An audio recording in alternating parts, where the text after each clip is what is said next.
Okay, this is W9IE. We're going to show you the inside part of the automatic antenna tuning system using dual Arduinos. But first we'll take a quick go around on the station here and what the different pieces of equipment are.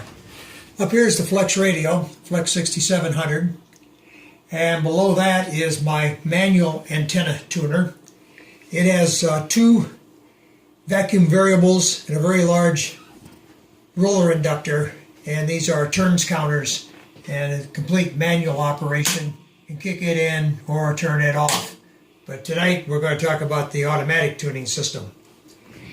Over here is the alpha watt meter, and that is where all the smarts comes that makes this all possible. And I'll explain that again in a minute, a little bit closer. Up on top here is my 10 megahertz GPS disciplined oscillator, a new addition to the station. The rotor control box, and this of course is the automatic antenna tuning unit itself. You can turn it on, power it up, power it down. We'll have it in operation a little bit later. Back here is the Alpha 9500 amplifier, and this of course is the Flex Maestro console control unit. First we're going to go over and explain a little bit about the watt meter here.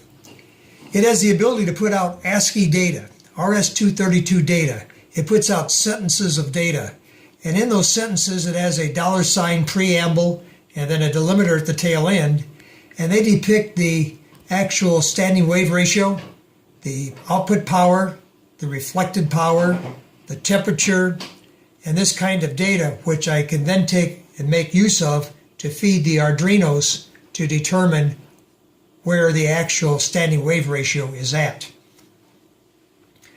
Up here is the automatic antenna tuning unit. The unit itself has a lot of LEDs. The LED up here is for the automatic and tuning control. Right now it's in the manual position. If I flip it up, it's in automatic position. And when it goes in the automatic position, you'll see this light flashing. That means it's receiving data from the alpha watt meter. These are manual controls. I can run it forward or backwards, and the LEDs indicate the direction actually happening. And when it's in automatic position, those things will flash automatically and are controlled by the Arduino microprocessors. This is a 80 meter indicator. When I go to 80 meters as opposed to 160, the alpha, not the alpha, but the flex radio will indicate that it's on 80 meters and feed information to the microprocessors, and it will then light this light to tell me I'm in the 80 meter antenna switch condition, and it will throw the equipment on the outside at the base of the tower to switch it over from 160 to 80. The next LED is a limit control, and that limit control, it detects whether or not I've hit an end of a range that I have predetermined on the variable capacitor out there that stops it from going all the way around and coming back and having to take a long time to get back to the tuning area again.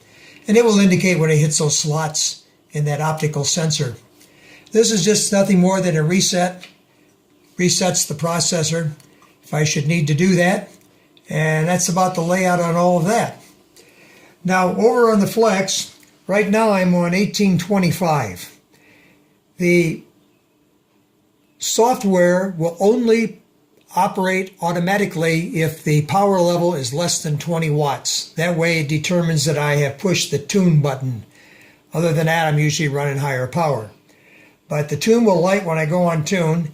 And I'll move over here and take a look now at the watt meter itself as I hit tune. When I put it in tune, you can see the SWR is way up above 5 to 1, maybe 6 to 1, something like that. So I'm going to first show you how I can manually move that around if I should need to do that. So keep watching that. There we go. Now I've got this on already. It's in the manual position, so I can push this and you can see I can raise and lower the SWR.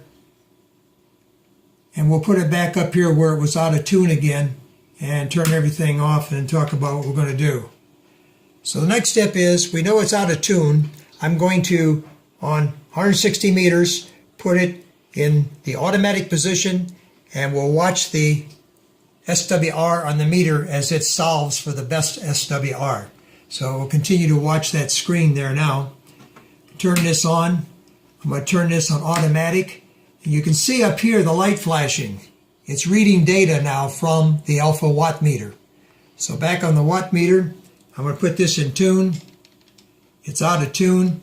It's detecting it. There comes the down, down, down, and it finds the best SWR and solves the equation. I'll turn this all back off again. Now it tuned for less than 1.5 to 1, and I can touch that up manually if I wish to a little bit, but that's about the best I get with the shunt on this particular part of the band. So now we're tuned up on 160 meters. I'll do the same thing again, only I'm going to change the radio and go to 80 meters.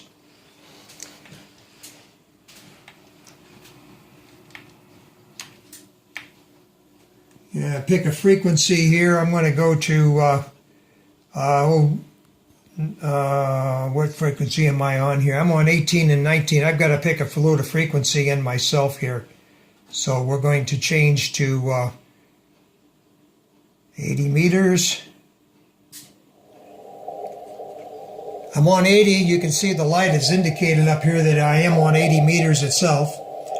We're now going to turn the automatic switch on again. We'll put it in the automatic position. I'll turn it on tune, watch the meter. There it is, tuning for the best SWR on 80. And it didn't find it yet. Sometimes this happens. Don't really know why. There it goes. I just had to reset the automatic tune switch. And there it goes all the way down and tunes for SWR on the other shunt on 80 meters. So that's about it. It works pretty good. And another thing is that the 160 shunt will also tune on 30 meters. And I can use the same tuning equipment to tune it on 30 meters. So, and at the meeting tonight, I'll bring in the actual equipment. We'll open this up. You can see the processors inside and other associated equipment with this process, and I think that's about all for the demo. This is W9IE. See you at the meeting tonight.